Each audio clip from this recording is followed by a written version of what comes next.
Bonjour et bienvenue pour ce nouveau numéro de Hit Story sur Logos FM. Aujourd'hui, on reçoit un humoriste, comédien, acteur et aussi grand amateur de musique.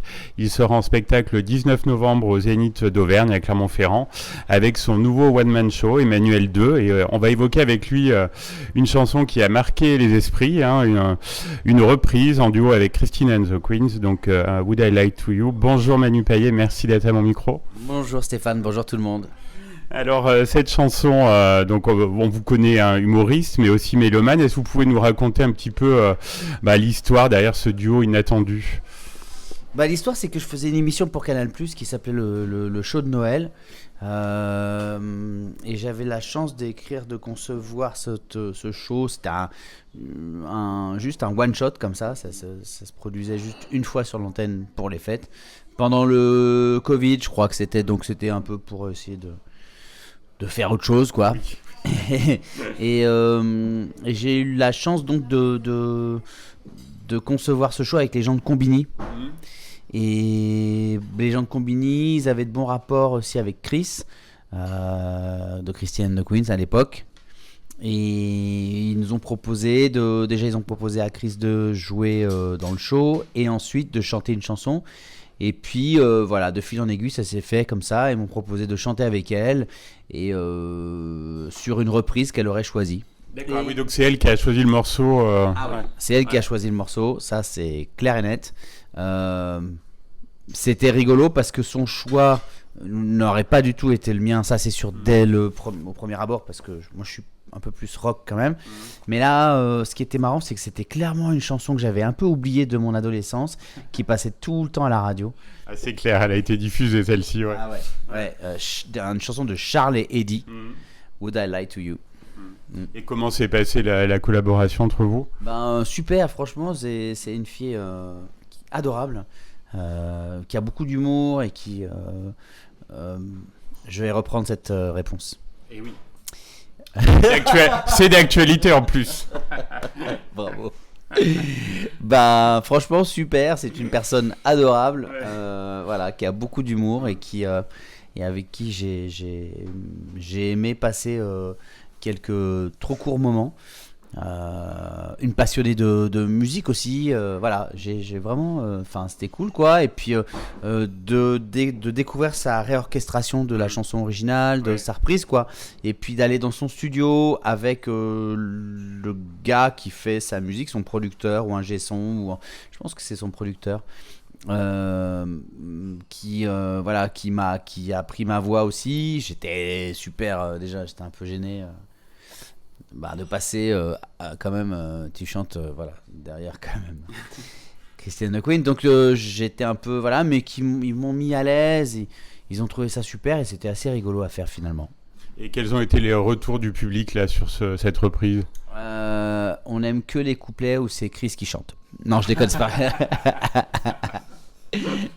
Non, ils ont été super. On l'a même passé à la radio. J'étais à ce moment-là, puisque j'ai refait de la radio aussi pendant le Covid, et on a même eu la chance de passer le passer à la radio. Donc c'était rigolo de me lancer moi-même quasiment dans mon émission. Et maintenant on écoute moi.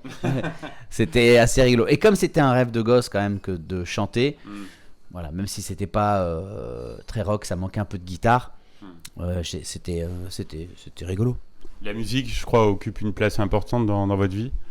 Oui, quotidienne et c'est très rare que je sois pas en train d'écouter de la musique ou d'en parler ou de la partager, même avec des plus jeunes. Tiens, puisque t'aimes ça, tu devrais écouter ça.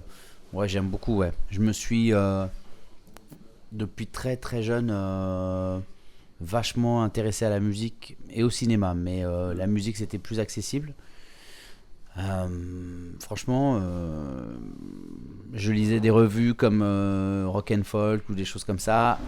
À La Réunion, nous on n'était pas beaucoup, là où j'ai grandi, on n'était pas beaucoup à écouter du rock. On était 7. Il y avait une petite scène rock un peu, on avait un groupe de rock, etc.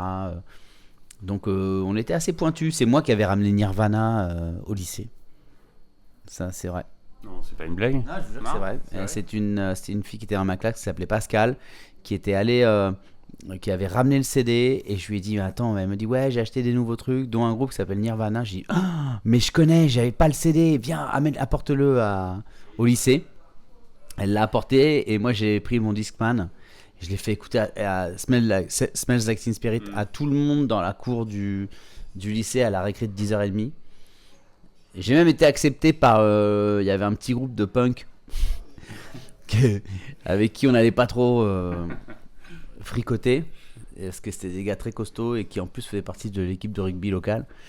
Et c'était un gars qui s'appelait Fabrice Gauthier. Et Fabrice Gauthier, il a dit bon, alors lui, genre, il a notre protection. Parce que, écoutez ça, c'est pas mal ce qu'il a ramené. Et je me souviens très bien.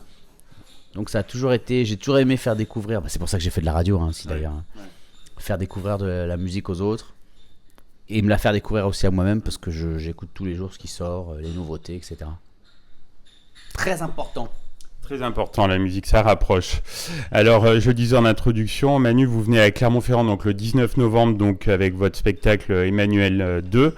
Pour ceux qui ne l'ont pas encore vu, est-ce que vous pouvez nous le pitcher un petit peu ? Venez, on va rigoler, on va être ému, on va parler de moi, mais à travers mon histoire, on va parler de nous tous. Figurez-vous que j'ai appris, Stéphane, que tout ce qui était personnel est universel. Donc là, j'ai vraiment écrit mon histoire et je suis vraiment allé loin dans le détail et dans la sincérité, dans le partage. Et c'est les messages que... Depuis que j'ai décidé d'écrire comme ça, depuis que j'ai décidé de me livrer autant, depuis que j'ai décidé d'être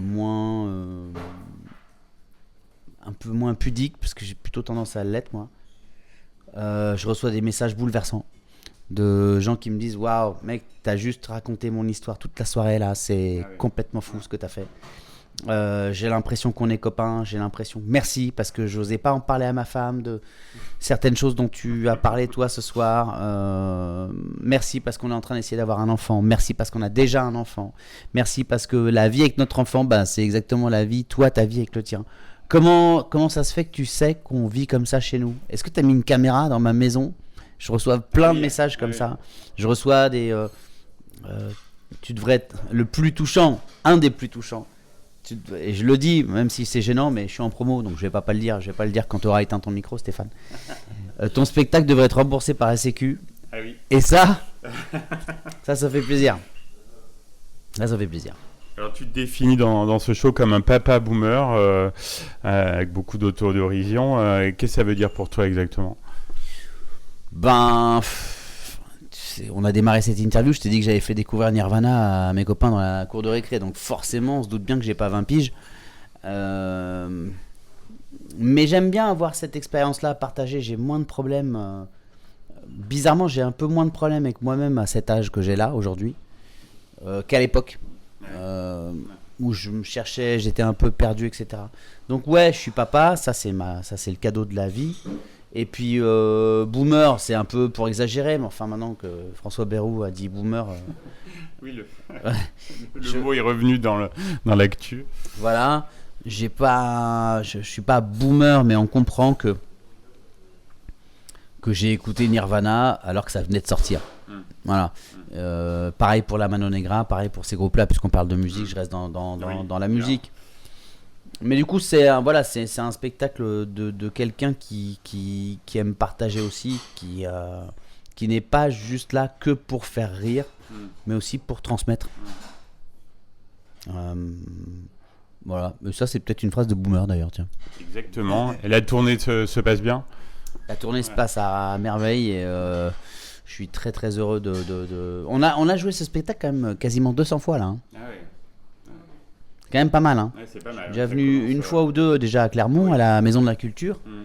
Avant ça, j'étais à la Baie des Singes je m'en souviens, pour le rodage de ce même spectacle. Et là, on finit cette tournée au Zénith, quand même. Et c'est une pression supplémentaire, que ce soit dans une si grande salle ou pas? Ça change rien? Ah si, c'est une pression supplémentaire. Ouais. Bah si, quand même. C'est une pression supplémentaire. Et puis, il faut y arriver parce qu'avec vos travaux, je sais pas comment on va faire. Donc, ça va un peu mieux. va falloir que. Allez, vous êtes le premier à prendre les choses aussi avec autant de philosophie, en tout cas d'optimisme. Ça va un peu mieux. C'est mon optimisme général. Bravo. Mais en tout cas, oui, c'est une pression supplémentaire. La vraie pression, c'est que c'est de plaire au public clermontois et de leur faire passer une bonne soirée, de leur faire oublier l'actualité, ce qu'il y a dehors, leur faire oublier qu'en ce moment le monde il est pas rigolo du tout. Et donc c'est là que notre taf il est encore plus important. Exactement. Est-ce que Manu, il y a d'autres actualités, d'autres projets dont tu souhaiterais nous parler? Absolument pas, je suis vraiment focus sur le 19 novembre prochain au Zénith. On invite tous nos auditeurs donc à venir donc au Zénith le 19 novembre et on te remercie pour cet échange de qualité. On va se quitter en écoutant cette reprise mythique avec Chris. Everybody wants to know the truth. Pam, pam, pam. C'est à écouter, comme dans les bouchons clermontois, il paraît que ça fait vraiment un super taf. Parfait, ça donne le smile. Oui, et ça répare la circulation. Merci encore. Merci.